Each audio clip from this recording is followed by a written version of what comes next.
Amen. We bless the Lord for this day. Let's sing of his faithfulness this morning.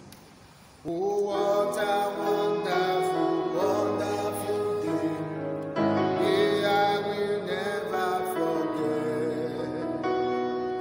After I've wandered in darkness away, Jesus, my Savior, I met. Oh, what a tender, compassionate friend. He met the need of my heart. Shadow dispelling the joy I am telling. He made all the darkness depart. Heaven came down and glory feed my soul, feed my soul. When at the cross, my Savior made me whole, made me whole. My sins were washed away, and my night was gone today. Heaven came down, and glory feed my soul, feed my soul. Heaven came down, and glory feed my soul, feed my soul. When at the cross, my Savior made me whole, made me whole. My sins were washed away, and my night was gone today. Heaven came down, and glory feed my soul, feed my. One more time. Heaven came down, and glory feed my soul, feed my soul. When at the cross, my Savior made me whole, made me whole. My sins were washed away, and my night was gone today. Heaven came down, and glory feed my soul. Amen. Amen. We are going straight away this morning to prayer. The Bible says, men, in Luke chapter 18, verse 1, ought always to pray and not to faint. Every child of God who is truly a child of God is engaged in a wrestling match against the forces of darkness. For this reason, Ephesians chapter 6, verse 12 says, for we wrestle not against flesh and blood, but against principalities, against powers, against the rulers of the darkness of this world, against spiritual wickedness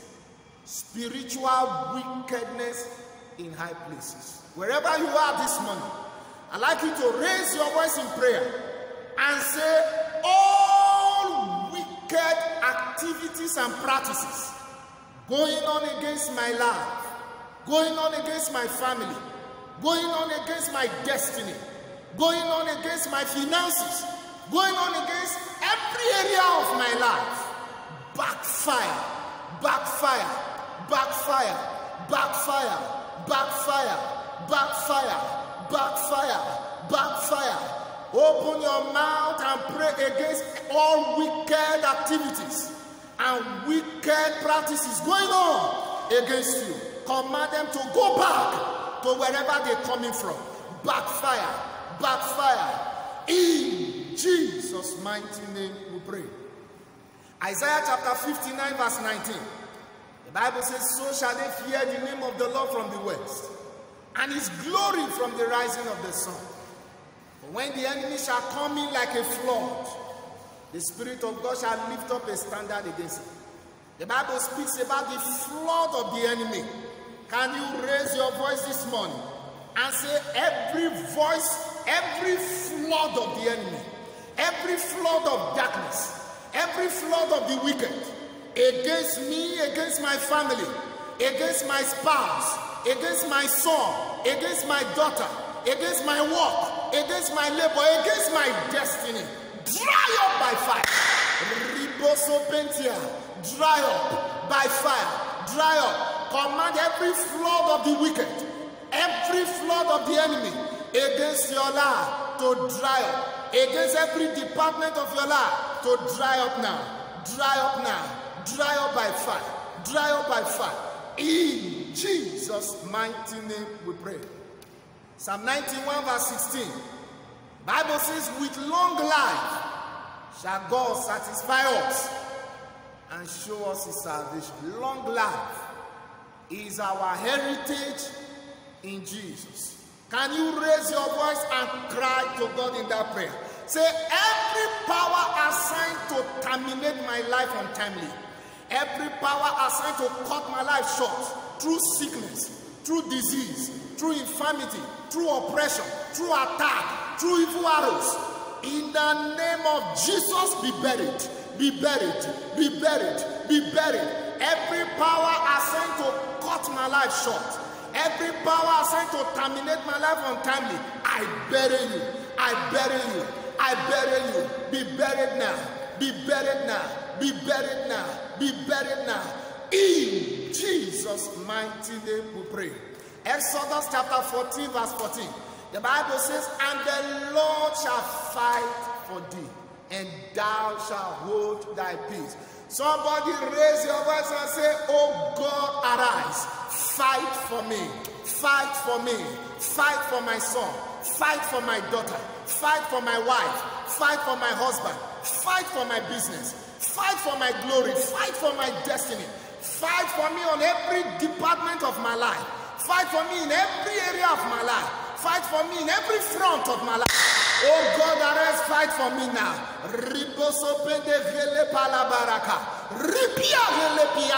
Somebody pray.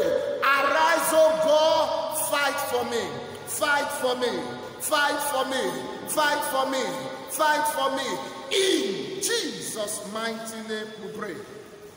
2 Corinthians chapter 10 from verse 4. Bible says, though we walk in the flesh, we do not walk after the flesh.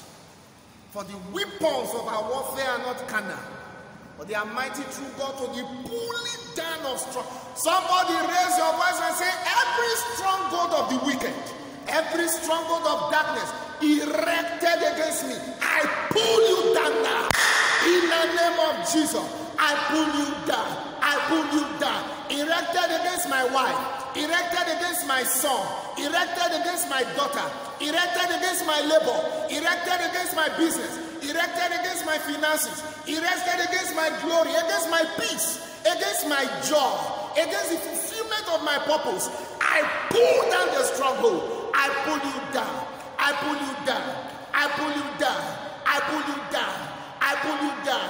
I pull you down. I pull you down. In the name of Jesus. Thank you, Father. In Jesus' mighty name we pray. Right where you are this morning, I decree over your life. Isaiah chapter 60 verse 2. The Bible says therein, for behold, the darkness covers the earth, and gross darkness the people. But the glory of the Lord shall arise upon thee, and his glory shall be seen upon thee. What the Bible is saying there is that no matter the level of evil upon the earth, no matter the wickedness and darkness upon the earth, you shall be separated by the glory of God. The glory of God shall distinguish you. Therefore, I decree upon your life this morning that in the midst of what is happening in the world, be separated by God's glory. Be separated by God's glory. I command that your glory from this moment, your story be different from the story of others. I command that your situation be different from the situation of others. I command that your experience be different from the experience of others.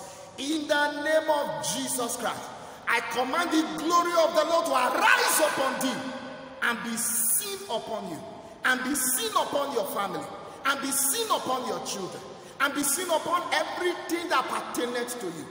In the name of God the Father, of God the Son, of God the Holy Ghost. In Jesus' mighty name we pray.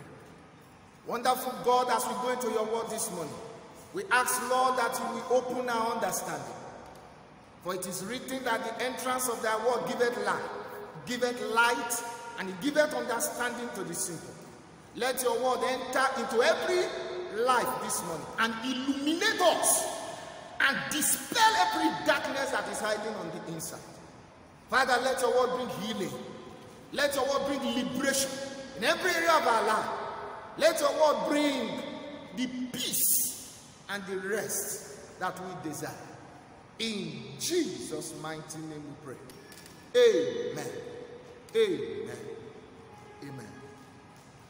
This morning we are looking at the deadly virus. The deadly virus. There are things the Bible calls deep things. There are things the Bible calls secret things. They are secret things because they are not opened to all. They are hidden. And there are things the Bible calls things in the dark. Things in the darkness. But if you pick up the Bible and read it very well, you will find the Bible saying that the deep things, the secret things, and the things in the dark, they all belong to God.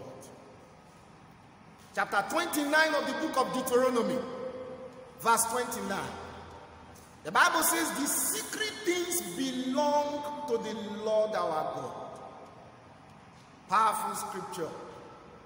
But those things which are revealed belong to us and to our children forever, that we may do all the things of this law. So the Bible says the secret things belong to God. But there is something about God. He does not want to keep the secret things from us. He does not want to keep the deep things from us. He wants to reveal them to us. In the book of Matthew chapter 13, from verse 1 through 9, Jesus had just told the parable of the sower. And in verse 10, the disciples came to him and said, Master, why speakest thou unto them in parables? And do you know what Jesus said to the disciples? In verse 11 of Matthew chapter 13, Jesus said to them, because unto you it is given to know the mysteries of the kingdom, but unto them it is not given.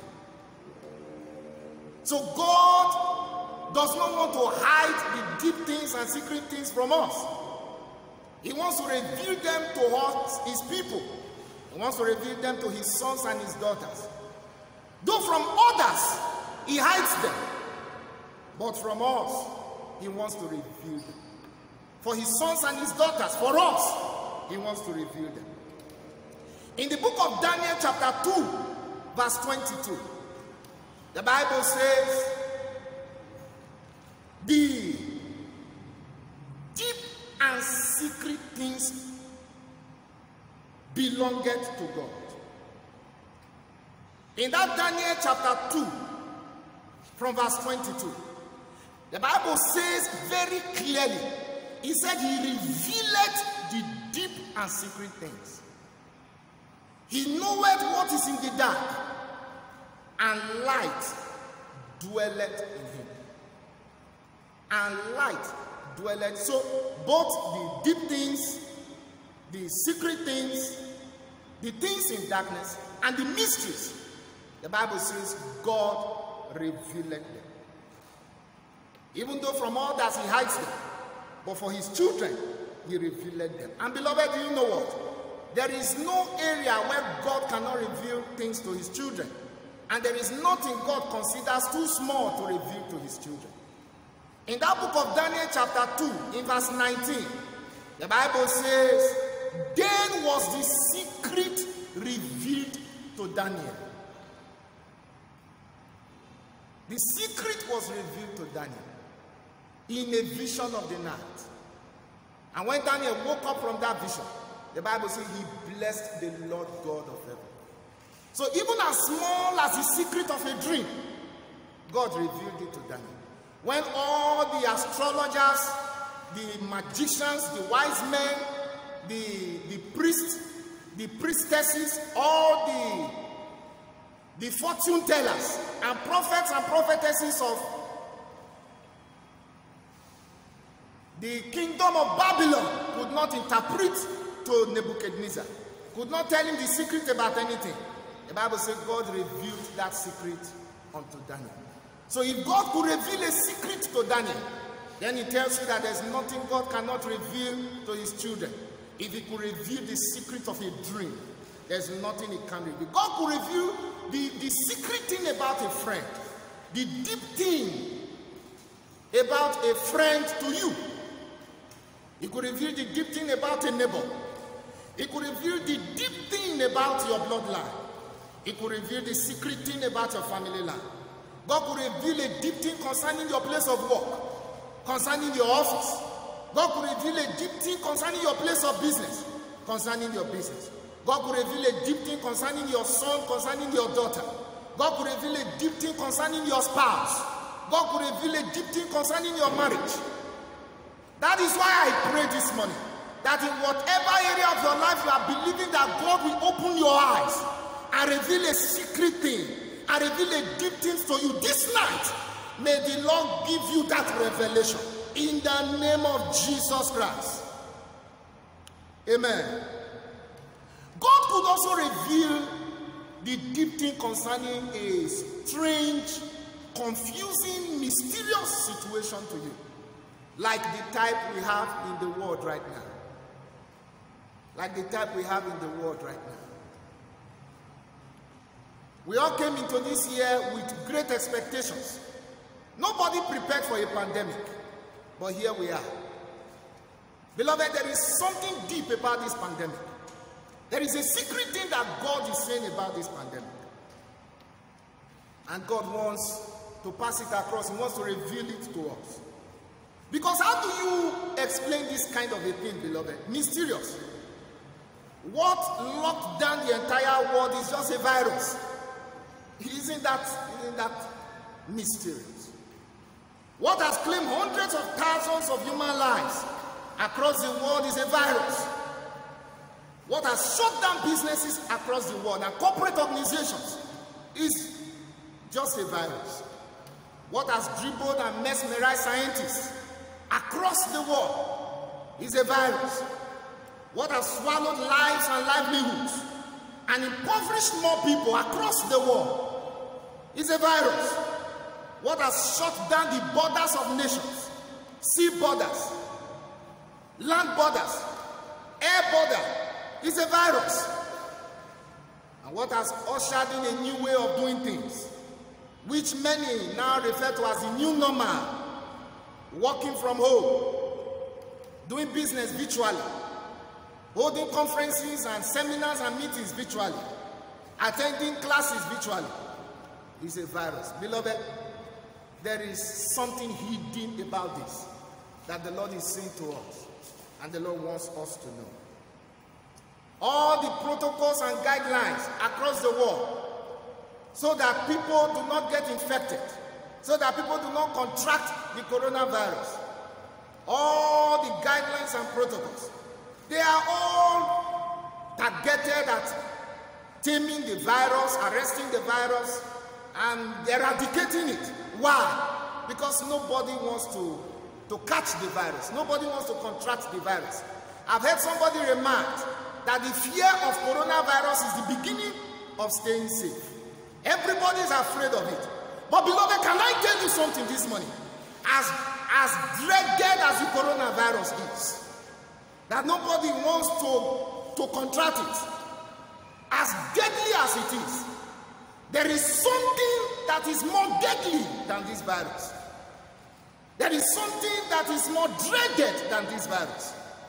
And that is what we call sin. And God is using this pandemic to draw our attention to it. Sin is more dreaded and more deadly than the coronavirus. I hope you understand that. Sin is more dreaded and more deadly than the coronavirus. Why? The coronavirus kills once and separates you forever from your family. But sin kills twice. Sin is like cancer.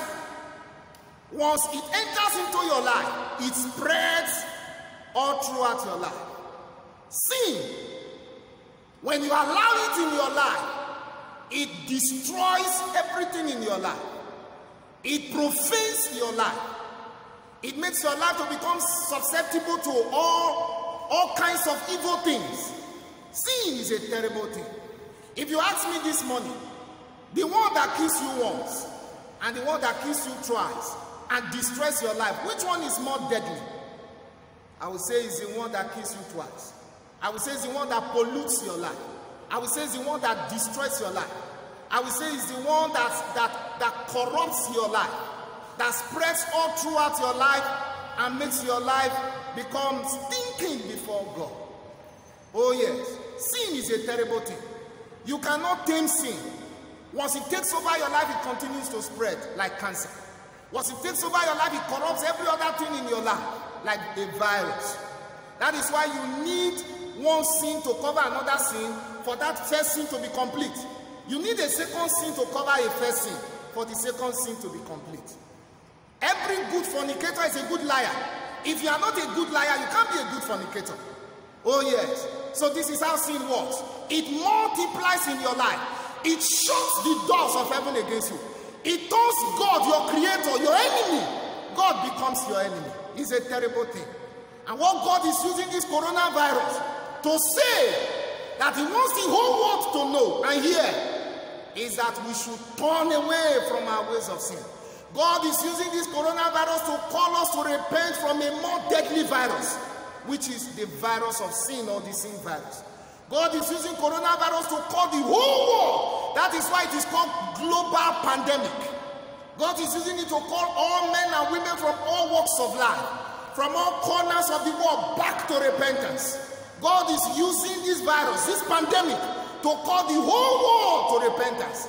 The Lord God is saying from His throne in heaven, come, come, come, and let us reason together. God is using this virus to re-echo what is written in Isaiah chapter 1 verse 18.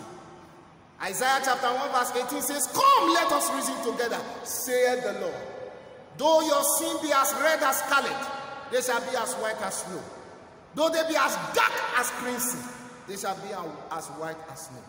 That is what God is using this pandemic to say to us. Now, why the coronavirus kills you once, the sin virus kills you twice. That is what the Bible says. In the book of Revelation, Revelation chapter 21, there is something the Bible says there that I want us to see together. In the book of Revelation chapter 21, here the Bible gives us a list of those who shall die twice when they die in sin. From verse 8, Revelation 21 from verse 8, it reads, the Bible says, but the fearful and unbelieving and the abominable and murderers and whoremongers and sorcerers and idolaters and all liars shall have their part in the lake which burneth with fire and brimstone, which is the second death.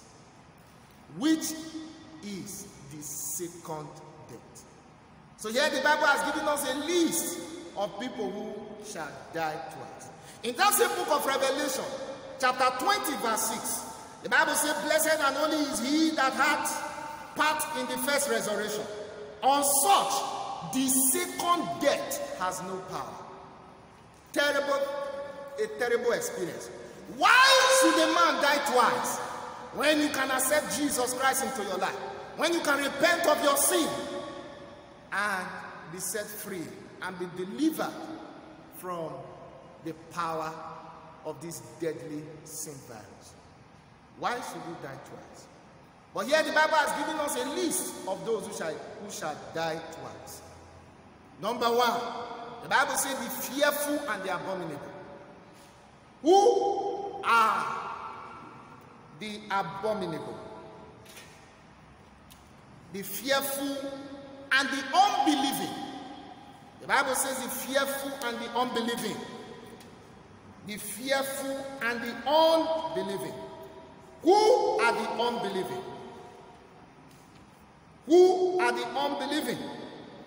The unbelieving are all those who do not believe in Jesus Christ and accept him as the only Lord and Savior. It does not matter what name they call. If you do not believe in Jesus and you do not accept him as your Lord and Savior, the Bible says you shall die twice. It does not matter what name you call. Out of Apostles chapter 4 verse 12 says, neither is there salvation in any other. For there is no other name under heaven given among men whereby you must be saved. It does not matter the name, whether it's the name of your village idol, whether it's the name of your family idol, whatever the name, if it is not Jesus, you cannot have salvation. And when you die, you will die again. You will die and go to hell. Fear also will kill a man and send the man to hell. That's why the Bible says God has not given us the spirit of fear, but of power, of love, and of a sound mind. Nobody has Jesus and lives in fear. It's only those who do not have Jesus that live in fear. The Bible goes on to say the abominable. It says the abominable shall also die twice. Who are the abominable? The abominable are all those who engage in any act of abomination, such as homosexuality. All homosexuals are abominable before God.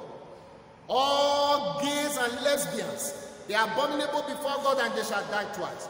All those who engage in bestiality, who engage in sodomy, who engage in pornography, who engage in masturbation, who engage in abortion, who engage in incest, who engage in human rituals, who engage in all kinds of blood money, they are all abominable before God. All those who engage in hard drugs, who push, who sell, who use, the Bible says they are all abominable before God. All those who engage in alcoholism, all those who engage in drunkenness, all those who patronize prostitutes, all those who live in prostitution, the Bible says they are all abominable before God. And all these people shall die twice. I want to close this segment of this message here and continue in this segment, the next segment. But if this message has blessed your life, as you view it, please don't go. Subscribe to our YouTube channel and follow us on our Facebook page so that every time we drop a message that will bless your life, you and your loved ones and family members and friends and colleagues can receive the notification. God bless you mightily in Jesus' name. Amen, amen, amen.